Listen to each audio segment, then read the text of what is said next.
I agree. I love Tsubasa. I think Tsubasa's awesome. I think it's gorgeous. I think it's beautiful. Holic will always have a special place in my heart because not only is it one of my favorite series, I love the manga, I love the anime, but that was the first thing Todd and I ever got to work together on, and we've been buds ever since. We've done everything. Like, I know, but yeah, enemies, friends, the whole 9 yards. And it's funny, it's like if Todd's in a show, I know that I'm not far behind. I'm like, oh, I'll be in there somewhere. Because we're like the Mutt and Jeff. It's really great. But I just love the style, and it's gorgeous. The fact that I play a character, a very brief appearing character in Tsubasa, and also in Holic, it's like I would love for Domaki and Seshiro to meet and like not say a word to each other.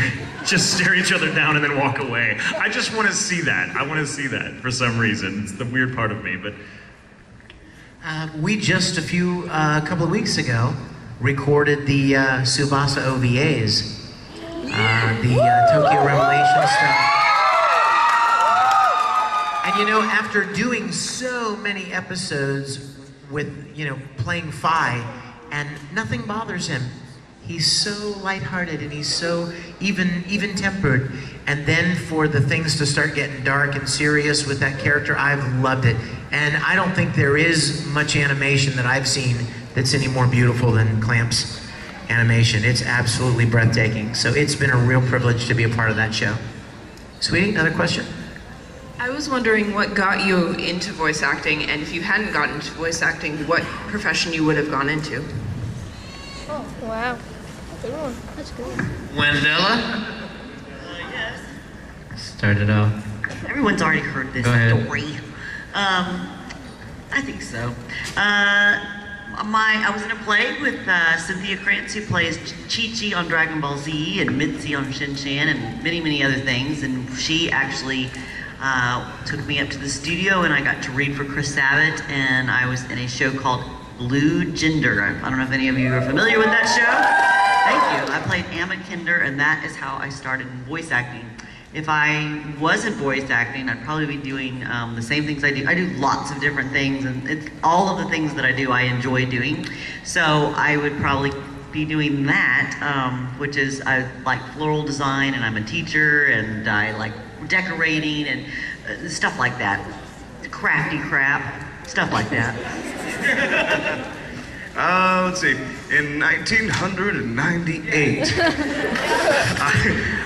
a friend of mine, I was an actor in Dallas, and a friend of mine who was also an actor in Dallas said, "Hey, they're doing these cartoons, and they're from Japan. You might want to give it a shot. Maybe you'll get a part." They were dubbing them in English. And I said, "Cool, okay." So I go over there and I audition, and I get a couple of parts, and it turns out, my friend's name is Mike, turns out the show was Dragon Ball Z. And so I thought, cool. And the friend is Mike McFarlane. And that's how that started. And then from there, I just kept doing more and more stuff, and writing and directing, and so it kind of started that way for me. And as far as the job I would do, gosh, Undertaker. Like the wrestler or an Undertaker? Like, I'm going to try to tell a quick version of the story as I can, but I was kind of tricked into this. In a good way, though. I mean, I'd always been an anime fan, and I loved it, but I hadn't acted in years when, back when I was 28 years old, Christopher Bevins, who was then directing, or beginning to direct the dub for Samurai 7, I'd been friends with him for a couple of years, and you know, knew what he did, thought it was really cool, never gave voice acting a thought. He called me and asked if I would come into audition, and he had a specific part in mind that he wanted me to read for, and I told him no, that he was crazy. And Christopher Bevins, being the junkyard dog that he is, wouldn't take no for an answer and just hounded me for weeks and weeks and weeks. I kept coming up with ludicrous excuses. They're not going into audition. Like, I'm washing my hair tonight, or, you know, I'm straining cabbage, you know, whatever. And he finally said, you know, I'm going to get you in. I don't care. I'm going to drive. I'm going to kidnap you, and we're going to throw you in the booth. You're going to audition, you know, if I have to do that. So I finally, just to get him off my back, said, fine, okay, I'll go into audition. And mind you, it wasn't because I had anything against anime, it was because I loved anime, and I was absolutely terrified at the prospect of making an idiot out of myself, trying to do something that I'd never done before. Because I am not a very courageous person at all in real life. No. I play one on TV, but anyway. And so he got me into audition, and was really funny. It was like a 4-hour-long audition, and I had done auditions before, not in that particular atmosphere, but I thought, how do you people get anything done if everybody takes like 4 hours to audition? This is insane. We're like mashing flaps and looking at the animation. This is ridiculous. And when I got out, totally convinced I had bombed it and I was going to be laughed out of the studio, I kind of came out going, yeah, see, I told you I would suck. And he goes, yeah, that was terrible. Sign here, you're an actor. We just recorded the first 6 episodes. And you're coming back on Sunday. And that's how it started. And then it's been this crazy, crazy ride ever since. And I love every minute of it. But man, I have backup singers. The one thing I would probably be one of 2 things had I not by total luck found my way into this profession. I would be either a concert pianist or I would have been an architect. Crafty stuff. I made a building once out of wool knit. No, but so that, yeah, that's my crazy story. There is a voice actor, a very talented voice actor in Houston named John Grimion. And several years ago, John and I were working on a video production in Houston, and he said, you ought to go and audition for this place in town. They dubbed this Japanese cartoon anime stuff into English, and they need actors. So I went and auditioned, and I got cast as Vega in Street Fighter II. And then just, and then just kept working. And I'm very, very, very grateful for the opportunity to do what I do. I love what I do. But to be honest, to be brutally honest, there are very, very, very few voice actors who make a full-time living voice acting. Very few. And that's just that's the honest truth to you. Most of us do several different things. For me, my degree is in film and video production. I write and produce music professionally. I do graphic design work. I shoot and work on video production work. So the things that I would do if I weren't doing what I'm doing, I do them anyway. I already do them. I just do them in different amounts, to different degrees. Like maybe this month it may be 70% voice acting and 10% music and 5% this, and then next month it may be 60% music and 20% voice acting. So I just love to, all of us, we're creatives and we love to create.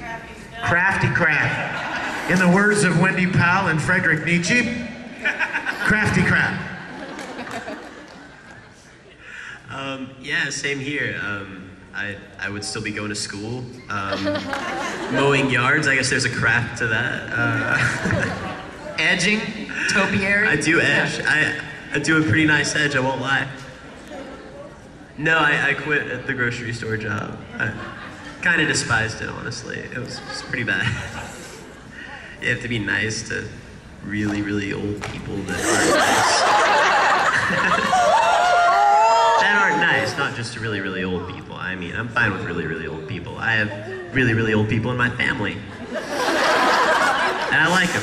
They're okay. I'm gonna stop talking now. So how we got started and what we'd be doing?